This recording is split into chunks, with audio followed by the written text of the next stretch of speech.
vous allez bien. Alors, je suis de retour et je suis contente d'être de retour pour vous faire une vidéo un peu particulière que je fais un peu toutes les années maintenant. Donc, c'est un top déjà, le top de mes ouvrages préférés en 2019, donc l'année précédente. Sachez que les livres que je vais vous présenter, ce sont des livres qui m'ont remué les tripes, vraiment, qui ont joué un rôle sur mon corps, sur mon moral, ma pensée et tout.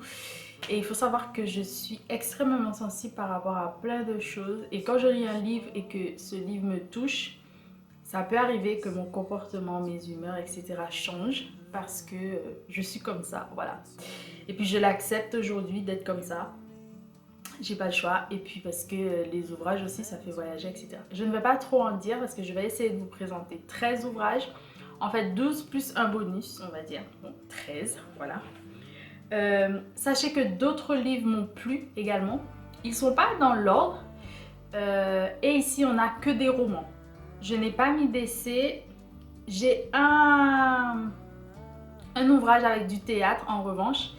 Et si vous souhaitez un petit top comme ça avec les albums jeunesse ou le documentaire, je peux vous faire un article sur mon blog que je laisserai en barre d'infos, le blog, et l'article je le ferai si vous le souhaitez. Mais ça me plairait de le faire également. Et qu'est-ce que j'allais vous dire? Oui, ils sont pas dans l'ordre, donc pas d'ordre de préférence. Mais c'est vrai que j'ai quand même des chouchous parmi ceux-là. Et voilà. On va commencer sans plus tarder. Je vais commencer avec l'ordre que j'ai sur mon cahier, comme ça ce sera plus facile. 13 jours, alors 13 jours de Roxane Gay qui est juste ici. Donc j'ai lu cet ouvrage pour le prix avec les éditions Point. Donc j'étais jurée et du coup on m'avait envoyé des ouvrages à lire et je suis tombée sur cet ouvrage que j'ai aimé. D'ailleurs j'ai voté aussi pour cet ouvrage si vous voulez tout savoir. Il n'a pas gagné mais c'est pas grave parce que l'ouvrage qui a gagné était très bien également. Et j'ai pu découvrir donc Roxane Gay. Je pense qu'il est devenu mon auteur préféré parmi mes auteurs préférés. Donc comme je vous l'avais dit, je vous prépare cette vidéo. Roxane Gay que j'ai vraiment adoré. Donc 13 jours, si vous ne le savez pas, c'est l'histoire d'une jeune fille qui s'appelle Mireille. Oui. Et elle part à Port-au-Prince pour passer des vacances chez sa famille qui est riche. Son père a fait fortune comme ça. Et puis elle se fait kidnapper lors d'une virée pour la plage avec son mari et son enfant. Et elle va se faire donc kidnapper pendant ces 13 jours de captivité. Oui, enfin 13 jours où elle est enfermée. Elle va connaître les pires sévices du monde. Donc elle va être violée, etc. Et ses ravisseurs demandent une rançon à son père qui refuse de payer parce qu'il dit s'il paye une fois, il sera obligé de payer toutes les autres fois parce qu'il sera encore susceptible d'être victime d'un autre kidnapping et d'une autre personne de sa famille. Donc voilà, ouvrage très difficile qui a changé beaucoup de choses en moi. Il faut savoir que j'aime beaucoup tout ce qui est l'histoire du corps, les rapports au corps, qu'est-ce que ça veut dire se donner à quelqu'un. Enfin, le corps c'est très important pour moi parce que aujourd'hui, bien évidemment, le corps passe par plein de processus. On s'inflige des choses, on connaît des choses par rapport à d'autres personnes. Notre corps est modifié par rapport aussi à ce qu'on a pu vivre. Et pas mal de choses, donc ce sont des questions qui m'intéressent beaucoup. Et comment elle va survivre ou pas à ces 13 jours, je vous laisse découvrir ça. Mais franchement, c'est un ouvrage que j'ai vraiment beaucoup aimé. Je me souviens quand je marchais dans la rue, j'avais peur parce que elle explique comment en fait elle était dans une cage lors de ces 13 jours. Et elle avait qu'une petite fenêtre où elle pouvait s'échapper, où on pouvait aussi dans le texte retomber dans sa vie d'avant avec son mari. Et elle explique vraiment tout ça très bien. C'est une fiction tirée un peu de l'histoire de Roxane Gay qui a malheureusement connu un viol lorsqu'elle avait je crois 12 ou 13 ans, elle était adolescente. Elle en parle dans un autre ouvrage que je compte lire qui s'appelle... j'ai oublié le titre, mais ça parle de son corps. Bon, je vous mettrai le titre là, que je souhaite lire, j'espère le lire cette année. Je continue parce que sinon on va jamais finir sur cet ouvrage, mais j'ai adoré cet ouvrage.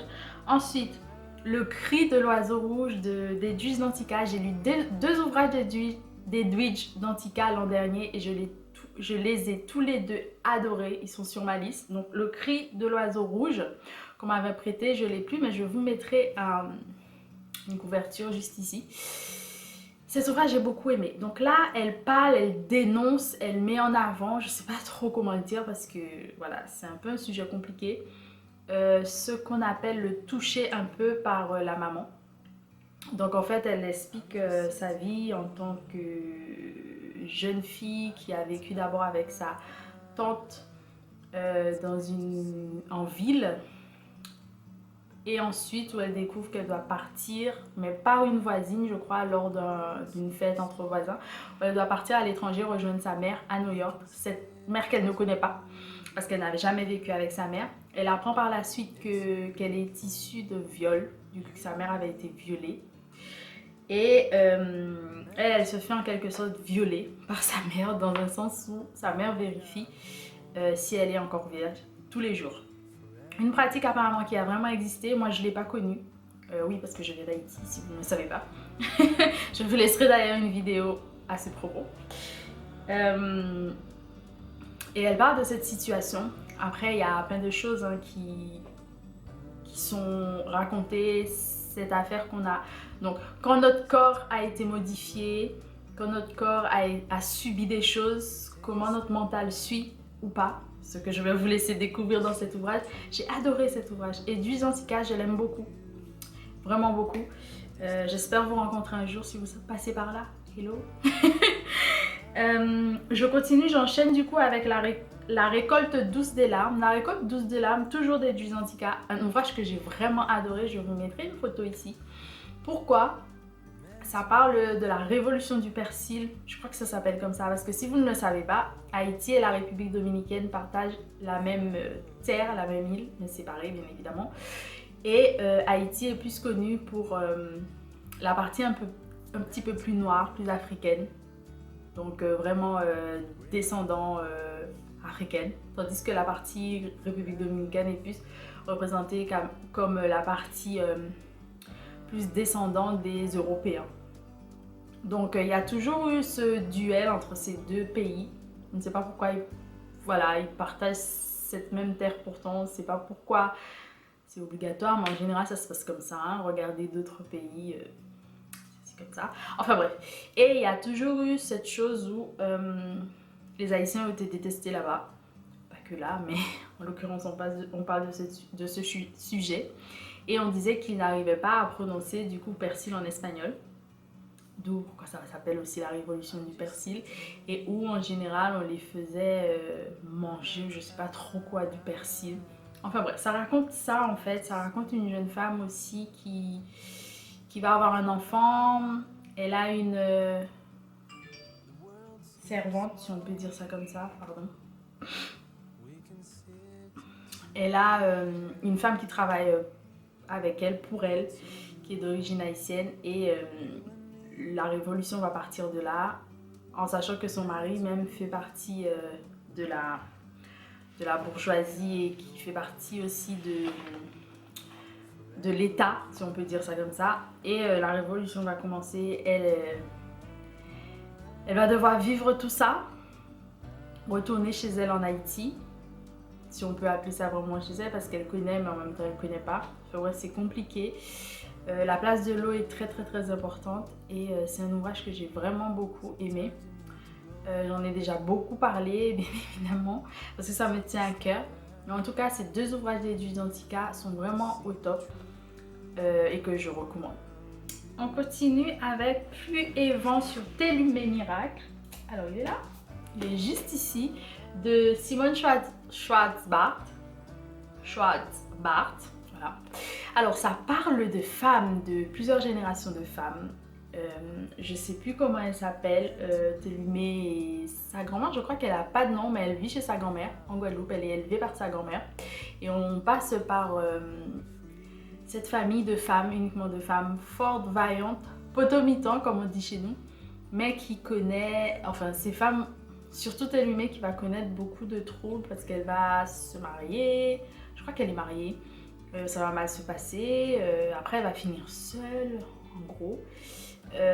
On nous parle aussi de, si je peux dire, des résidus, pour moi plus des résidus de l'esclavage pour les Noirs en Guadeloupe. Et franchement, c'est un livre qui m'a beaucoup remué, vraiment.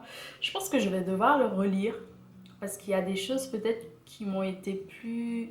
où j'ai ressenti plus fort que d'autres.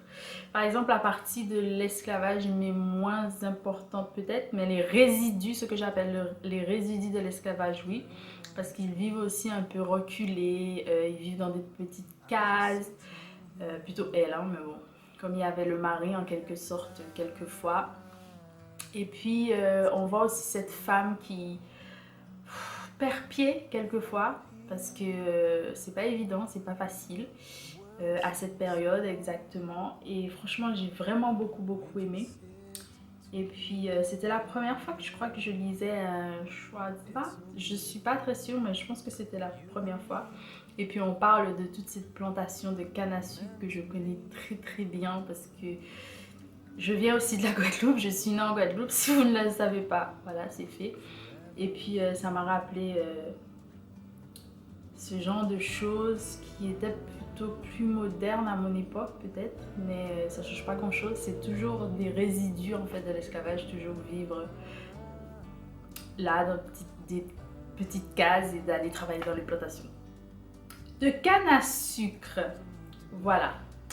Mais j'ai passé un bon moment et ça m'a beaucoup remué, d'où sa place dans ma liste, de mon top. On continue avec 1492, pardon, Anacaona, l'insurgé des Caraïbes de Paula Anacaona. Donc c'est cet ouvrage que j'ai vraiment aimé, roman graphique ici, que j'ai découvert l'an dernier. J'en avais déjà entendu parler et puis je l'ai acheté, je crois que je l'avais acheté à... Oula, Étonnant Voyageur, je vous mettrai les vlogs si vous souhaitez. J'ai des vlogs dessus, donc Étonnant Voyageur qui se passe à Saint-Malo. Donc ici on a l'histoire d'Anacaona. Si vous ne connaissez pas Anacaona, l'insurgée des Caraïbes, c'est une femme qui a été quand même très importante dans la Caraïbe. Elle a régné un peu sur différentes îles. Très connue chez moi aussi parce qu'à Léogane, d'où viennent mes parents et d'où je viens, sur la place de Léogane, il y a une statue d'Anacaona par exemple. Donc c'est une femme que j'aime beaucoup, que je respecte beaucoup, qui est taïno. Donc si vous ne le savez pas, parce que je vois que ça fait beaucoup de débats, mais oui, aux Antilles, on n'a pas que des ascendants africains. On en a d'autres, notamment des taïnos, et puis il y a eu aussi beaucoup de vagues de personnes qui sont venues, en fait, de flux de personnes qui sont arrivées. Il y a eu aussi, à partir d'un moment, des gens qui venaient d'Asie, des gens qui venaient d'Inde. Voilà, c'est comme ça, on vient un peu de partout, d'Europe, d'Afrique. Et puis, c'est vrai, pour certains, on se ressemble tous, mais c'est pas forcément le cas en tout cas. Donc voilà, j'aime beaucoup l'histoire d'Anacaona. Et elle explique bien comment on a été... il y a eu un peu un génocide, mais c'est pas reconnu parce que bien évidemment on dit que ce sont plus les bactéries qui les ont tués, donc les maladies qui ont été emmenées lors de cette... lorsqu'ils sont arrivés en Amérique en fait. Ils n'ont pas découvert parce que l'Amérique était déjà là. Donc voilà, on explique bien ça, on explique les pratiques aussi qu'avaient ces personnes, différentes de celles des Européens, mais c'était des pratiques tout aussi valables.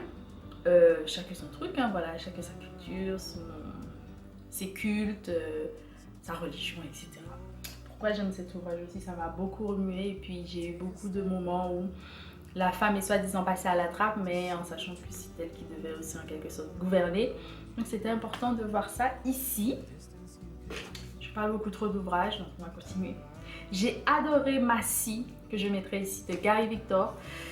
Oh là là, cet ouvrage m'a remué parce que ça parlait du premier festival LGBT qui devrait avoir lieu en Haïti. Dans la vraie vie, ça ne s'est pas passé parce qu'il y avait un débat et que c'était vraiment dans l'air du temps. En revanche, dans l'ouvrage, je ne vous dirai pas, je vous laisse aller lire. Mais j'ai adoré passer ce moment avec Dieu seul la pénurie. C'est le personnage principal qui se voit attribuer un rôle de ministre. Malheureusement, ce qu'on lui demande de faire en tant que ministre et ce qu'on lui demande de faire avec le président, se contredisent. C'est très drôle, hilarant, satire énorme. Et puis ça décrit une république qui ressemble à la République d'Haïti, qui est vraiment originale, si je peux dire ça comme ça pour être sympa. Et ça a fait réfléchir, beaucoup réfléchir en tout cas pour ma part. Donc, je pense que cet ouvrage mérite sa place et je vous invite vraiment à le lire si ces questions vous intéressent également. On continue avec Comme un roman de Daniel Pénac. Pourquoi cet ouvrage est dans mon top? C'est parce que il y avait cette liste des droits. Je crois que c'était les droits, pas les devoirs, mais les droits de la lectrice ou du lecteur. Donc ce qu'on a le droit de faire avec un ouvrage. Et à partir du moment qu'on a acheté un ouvrage, l'ouvrage nous appartient, on peut en faire ce qu'on veut. Sauter des pages, ne pas tout lire, recommencer, relire. Enfin bref, c'était vraiment top de découvrir ça. Pas parce que je ne savais pas, mais parce que moi j'ai une certaine... Je suis rigide en ce qui concerne l'ouvrage. Je pense qu'il faut que j'aille de A à Z et ne rien rater. Parce que je me dis, mais si je saute des pages, peut-être que je vais louper quelque chose qui était important. Mais c'est bien aussi de sauter des pages parce qu'au lieu de me braquer, de me frustrer sur des pages qui ne m'intéressent pas du tout, il vaut mieux les sauter et peut-être qu'une autre fois je reviendrai sur cet ouvrage et que je vais pouvoir apprécier ces pages ou pas, mais plus à même de me confronter à la chose. Voilà, donc c'est pour ça que cet ouvrage était là. Je disais qu'il n'y avait pas vraiment d'essai, mais cet ouvrage est un peu hybride, hein, parce que ça pourrait être un essai slash roman. Moi, je le garde quand même en roman, même s'il y a une forte, comment dire, portée essai. On continue avec Les Veilleurs de Sangomar. Alors, un ouvrage que j'ai pu découvrir, j'ai découvert aussi l'auteur, parce que je ne l'avais jamais lu. J'en avais beaucoup entendu parler, mais je n'avais jamais eu l'occasion de la lire, donc c'est fait. Et puis je l'ai rencontré aussi, c'était trop cool. Les Veilleurs de Sangomar, j'ai adoré cet ouvrage. Pas seulement pour la couleur, parce que c'est l'une de mes couleurs préférées, si ce n'est pas ma couleur préférée, mais les thèmes abordés ici sont sublimes. On parle déjà du Diola qui a coulé il y a cette année 18 ans, et elle a mis cette histoire au goût du jour. C'est-à-dire, tout le monde en a entendu parler, ou presque, en tout cas les personnes concernées, mais les écrits et autres, un petit peu moins. Alors elle a décidé de le faire pour les 17 ans et pas pour les 20 ans ou autres, parce qu'elle sait qu'il y aura beaucoup de choses lors des 20 ans, donc elle a pris de l'avance. Et moi j'ai aimé. Ça parle de Kumba, je crois, qui perd son mari lors de cette traversée sur ce bateau. Donc oui, le Diola, c'est un bateau qui devait faire la traversée. Je crois qu'ils sont sur une petite île vers le Sénégal. Si je me trompe, je vous remettrai tout ça. Et du coup, oui, au large du Sénégal, c'est ça. Et du coup, le bateau coule. Son mari a disparu. Elle doit faire son deuil. Elle n'y arrive pas. Elle a une petite fille sur ses bras dont elle doit s'occuper. Et elle vit chez sa belle-mère. Parce que ça se passe comme ça. Elle n'arrive pas. Elle n'arrive pas de vivre entre ces deux mondes. Donc, ces deux mondes, le monde des morts et le monde des vivants. Elle n'arrive pas à faire son deuil, c'est très difficile. Elle veut parler à personne. Elle veut juste son mari. Parce que voilà, c'était, je crois, son premier amour. Et puis c'est comme ça, hein, elle s'est attachée à son mari, tout allait très bien, ils avaient un couple qui fonctionnait. Elle n'arrive pas. Mais elle passe par autre chose pour faire ce deuil, notamment les cris. Et le fait de traverser dans ces deux mondes était pour moi une expérience fabuleuse. Donc l'animisme aussi y est présent. Ce qui est fort intéressant pour moi, parce que ça existe dans mes cultures, ma culture, mais aussi parce que je trouve que c'est un culte plutôt intéressant. Et puis chez nous, on dit aussi que nos morts sont là pour nous protéger également. Donc pour moi, c'était vraiment quelque chose de très intéressant. Et puis dans cet ouvrage, il y avait des phrases qui étaient comme des mantras. Donc ça, j'ai vraiment beaucoup adoré parce que moi, j'adore les mantras. Parce que je trouve que ça aide beaucoup dans la vie de tous les jours. C'est bon de s'accrocher à des paroles positives, bonnes pour avancer et faire mieux.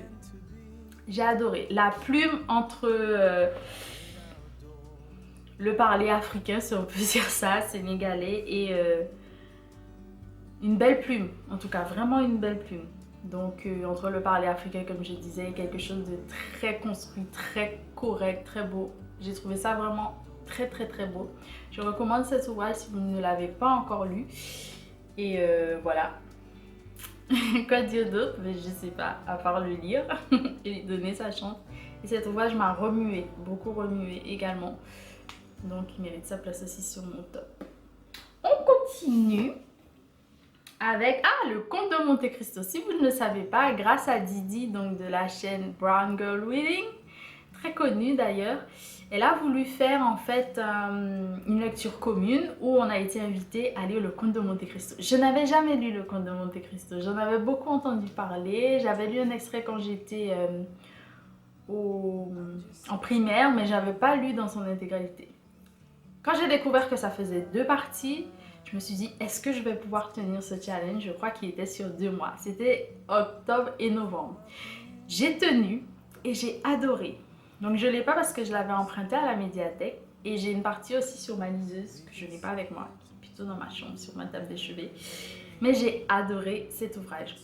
Si je pouvais écrire, c'est-à-dire sur la durée comme Alexandre Dumas, ce serait vraiment cool. Parce qu'en fait, il faut savoir que ce sont des choses qui ont été publiées comme des feuilletons dans des journaux. Donc ça a beaucoup duré évidemment. Mais de voir que même si ça a duré, moi ça m'a quand même intéressée. Toutes ces péripéties étaient vraiment top. C'est comme si on avait des histoires dans des histoires, mais toutes ces histoires collées parce qu'au final on en avait besoin pour comprendre la suite. J'ai adoré. Donc c'est l'histoire de Edmond Dantès qui se fait emprisonner suite à un complot de ses rivaux, je sais pas si ça se dit, hein, mais des personnes qui sont contre lui, on va dire ça comme ça. Et il se fait emprisonner dans le château d'If pendant des années. Il en ressort, mais avant d'en sortir, il rencontre un prêtre, je sais pas quoi, qui s'appelle Raffia, un truc comme ça, qui lui explique plein de choses. Donc du coup, qui va le former. L'importance de la formation encore, je vous dis. Qui va le former, apprendre à parler plusieurs langues, apprendre les sciences, apprendre pas mal de choses et qui va lui léguer son trésor comme si c'était son fils. Donc il perd son père pour en trouver un autre, symboliquement parlant, dans cette prison. Il s'échappe et puis là commence sa vengeance. Finalement, cette vengeance n'est plus une vengeance parce qu'au départ, on pense que c'est juste une histoire de vengeance. C'est vrai. De but en blanc comme ça, c'est vrai. Mais en fait, non, ce n'est plus une histoire de vengeance. Il y a cette affaire aussi d'amour, parce qu'il avait quitté sa future femme d'autrefois, Mercedes, qu'il retrouve et qui voit en fait que son cœur n'est plus là-bas. En fait, cet ouvrage m'a vraiment beaucoup remué. J'ai adoré le Comte de Monte Cristo. Et franchement, je sais que c'est long, mais c'est un ouvrage que je vous recommande. Si vous voulez le lire un peu comme un feuilleton, c'est-à-dire lire quelques chapitres ou un chapitre par jour, et vous faire un peu cette lecture sur la longue durée, je pense que c'est quelque chose qui pourrait mieux coller que de vous faire d'un coup, parce que ça peut être beaucoup, et en 2 mois, c'est beaucoup quand même. Voilà. Je continue avec Fontia Liberté. Donc j'en ai parlé dans... Alors, Fontia Liberté d'Emmanuel Vilsan. J'en ai parlé dans mon vlog. Quel vlog? Oui, du Salon du Livre haïtien, l'année dernière. Et je suis trop contente. Pourquoi il est sur mon top? Parce que c'est un ouvrage que j'ai en créole haïtien. Oui, cet ouvrage est en créole haïtien et je lis pas souvent en créole haïtien. Donc quelque chose que j'aimerais faire davantage. Mais je vous expliquerai ce que je voudrais faire aussi cette année. C'est un ouvrage qui parle de... Donc nous avons 3 personnages en gros. Il y a des... Enfin les principaux en tout cas. Il y a d'autres personnages, mais les 3 personnages qui sont les plus importants, c'est Yannick, une jeune femme qui vient de la campagne en Haïti. Donc elle vient de la campagne, elle vit à Port-au-Prince là, avec 2 voisins, Jérôme et Jessel. Et ils sont voisins. Jérôme tombe... Non, c'est pas Jérôme. Jessel tombe amoureuse d'elle et elle va finir par tomber amoureuse quand même. Et on parle de ce Jessel qui rêve de partir. Son seul but c'est de partir. Jérôme lui explique que c'est pas ça la vie, qu'il faut rester dans son pays parce que notre seul... la seule chose qui devrait nous aider à vivre, c'est de rester dans son pays et d'en faire quelque chose et de faire quelque chose dans ce pays. Et lui, il rêve que de partir, que de partir, que de partir. Donc ça parle d'exil, ça parle de liberté également. Est-ce qu'on est vraiment libre? Ça parle aussi de frontières parce que bien évidemment pour voyager aujourd'hui il faut un passeport, il faut quelquefois des autorisations, il faut des visas, il faut un billet d'avion, etc. et j'en passe. Donc ça nous fait penser à tout ça. Et qu'est-ce que l'exil? Parce qu'on est tous un peu en exil finalement. Très bon, très bel ouvrage que j'aime beaucoup. Voilà, on continue. Un chant de Noël. Je ne l'ai pas avec moi, mais si vous le savez, si vous m'avez suivi, vous savez que j'ai lu le chant de Noël en décembre. J'ai adoré cet ouvrage. Cet ouvrage qui est, il me semble, en 5 parties, où on part avec 3 fantômes qui vont visiter Scrooge, le personnage principal dans cet ouvrage, qui est un personnage un peu pingre, un peu étrange dans la société londonienne. Et il va rencontrer 3 fantômes, donc le fantôme de son associé, ex-associé parce qu'il est mort, hein, c'est le fantôme qui revient, et qui va lui faire traverser, si on veut, dans son passé, donc retourner où il a vécu lorsqu'il était jeune, où il avait été à l'école, je crois, quelque chose comme ça. Son présent qui montre comment il est aujourd'hui, comment on le voit, et bien évidemment à la fin il va finir par découvrir qu'il va devoir finir seul en partie, et ce qui va lui faire changer de comportement. Un ouvrage que j'ai beaucoup aimé, un ouvrage phare dans la société londonienne et qui a voyagé depuis et qui est devenu un ouvrage culte, phare, que je recommande.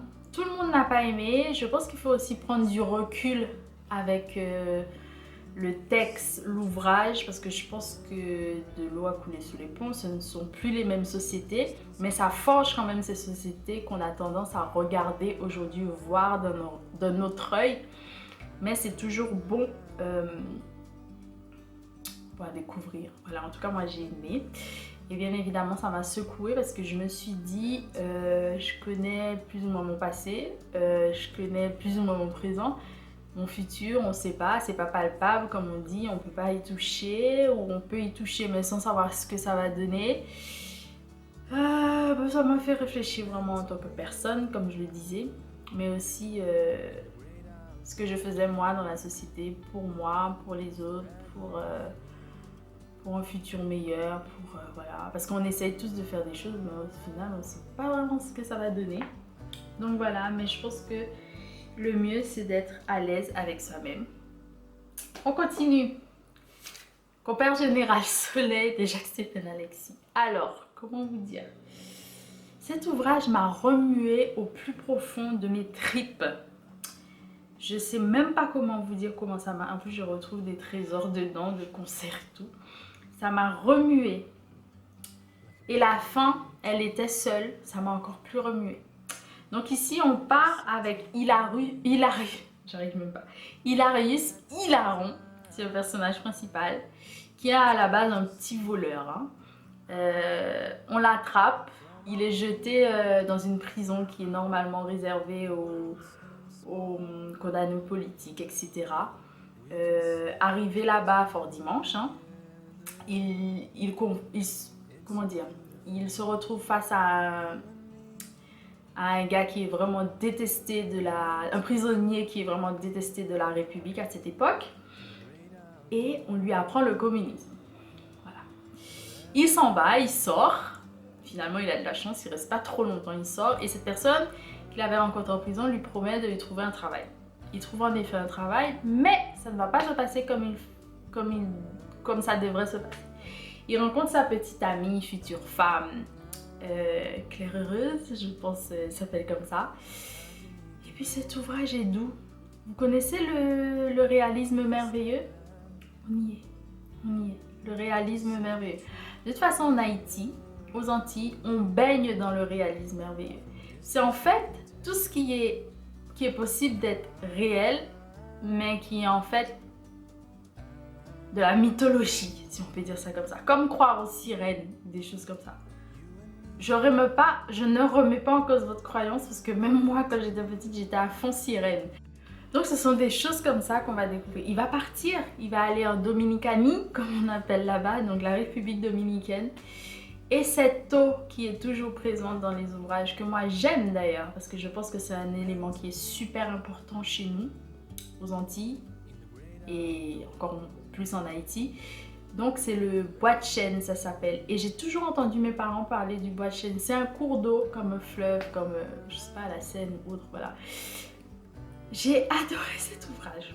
Jacques-Stéphane Alexis, c'est un grand de la littérature haïtienne que je vous recommande. D'ailleurs, j'ai acheté les 2 précédents parce que je veux les lire dans l'ordre de parution. Et si vous voulez me rejoindre dans cette aventure, n'hésitez pas à me le dire. Faire une lecture commune avec Jacques-Stéphane Alexis. Je vous laisserai du temps pour lire Compère Général Soleil, bien évidemment. Le titre, je vous laisse découvrir pourquoi ça s'appelle Compère Général Soleil. Et ce que j'ai aimé par-dessus tout, mais je retrouve ça dans beaucoup d'ouvrages, écrit par des Haïtiens, c'est qu'on passe toujours vers Léogane. Là, ils vont aller vers Léogane pour faire ce qu'on appelle manger des anges. C'est quelque chose que j'aurais aimé vous expliquer davantage. J'espère pouvoir le faire un jour. Mais en gros, c'est lorsqu'on va sur ce qu'on appelle habitation, donc les terres de ses ancêtres. Et en fait, on fait une sorte de repas, mais pour les morts, si on peut dire ça comme ça. Genre une sorte d'offrande. Mais voilà. Et c'est trop passionnant. J'ai découvert plein de choses que j'entendais ma mère, mon beau-père, tout le monde en parlait ou quand j'allais en Haïti. Quand j'allais en Haïti, quand j'étais jeune et que je comprenais vraiment rien parce que j'avais pas l'habitude de le faire en Guadeloupe. Et après, avec le temps, c'était comme une lumière parce que je savais et que je comprenais pourquoi on le faisait. J'ai tout redécouvert là-dedans. Et c'est tellement beau, Jacques-Stéphane Alexis. J'ai envie de pleurer quand j'en parle. Je ne sais pas si vous sentez ma passion, mais je crois que je vais m'arrêter ici parce que waouh, c'est trop beau. Et on continue pour mon petit bonus qui est Soula de Toni Morrison.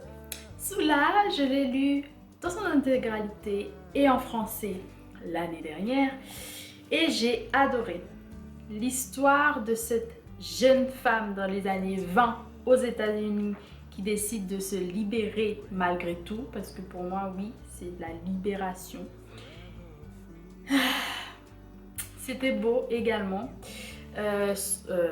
Toni Morrison est très connue pour son écriture plutôt... Moi, je pourrais qualifier son écriture d'une écriture qui va à l'essentiel tout en nous faisant rêver. Parce que j'ai l'impression qu'elle trouve et qu'elle a cherché des petits détours pour nous emmener au but. Et j'aime beaucoup ça avec elle. Et vraiment, cette histoire aussi de... Je pourrais aller jusqu'à sororité. Ici, on parle d'amitié entre ces 2 femmes. Mais moi, je dirais un peu sororité parce que finalement, ça reste une femme qui est Paul en quelque sorte une autre femme, même si elle n'est pas d'accord sur tous les points et tout, et qui décide de l'accepter avec ses défauts et ses qualités. Donc pour moi, c'est un ouvrage qui a été très important. J'espère lire la suite de Toni Morrison. Tous les faire si possible parce que je pense que c'est important. Vous, si vous l'avez lu, n'hésitez pas à me dire ce que vous en avez pensé. Si vous en avez lu un autre, par exemple Beloved, je sais que beaucoup de personnes l'ont peut-être lu. Il y a aussi Tart Baby, je crois, il y en a plein d'autres. Et bien évidemment, vous savez qu'elle nous a malheureusement quittés l'année dernière. Ce sont des choses qui arrivent, donc voilà. Je pense qu'on en a terminé. J'espère que ce petit top vous aura plu. Il y a en tout, normalement, il y a en tout 13 ouvrages. J'espère que ces ouvrages vous ont plu également, que vous avez l'intention de les lire si vous ne les avez pas encore lus. Et si vous les avez encore lus, est-ce que vous pensez, qu'est-ce que vous pensez de ces ouvrages tout simplement? N'hésitez pas à me dire, donc si vous avez vraiment envie de lire donc Jacques-Stéphane Alexis avec moi, je me ferai un plaisir de les lire avec vous. Et on continue encore cette année dans de nouvelles lectures. Cette année, j'ai beaucoup d'objectifs, lire davantage en VO, que ce soit en anglais ou encore en créole haïtien ou en créole guadeloupéen, pourquoi pas. J'ai pas d'ouvrage en créole guadeloupéen jusque là, mais pourquoi pas. Et bien évidemment, continuer dans mes lectures, bien plus de BD, plein plus d'albums jeunesse pour me faire une culture sur un peu tout et continuer mes belles petites lectures, bien évidemment afro-caribéennes. Mais comme je vous le dis souvent, je ne peux pas me contenter que de ça parce qu'il n'y a pas que de ça. Et bien évidemment, continuer à lire, toujours plus, encore plus. Je vous embrasse très fort. Je vous dis merci encore pour vos abonnements et tout le reste. N'hésitez pas à me suivre sur les autres réseaux sociaux. Et si vous n'êtes pas encore abonné à cette chaîne, n'hésitez pas à le faire en quittant cette vidéo. Et je vous dis merci beaucoup pour tout. Gros bisous, excellent week-end, excellente semaine et à très bientôt pour une nouvelle vidéo. Bisous. Mouah.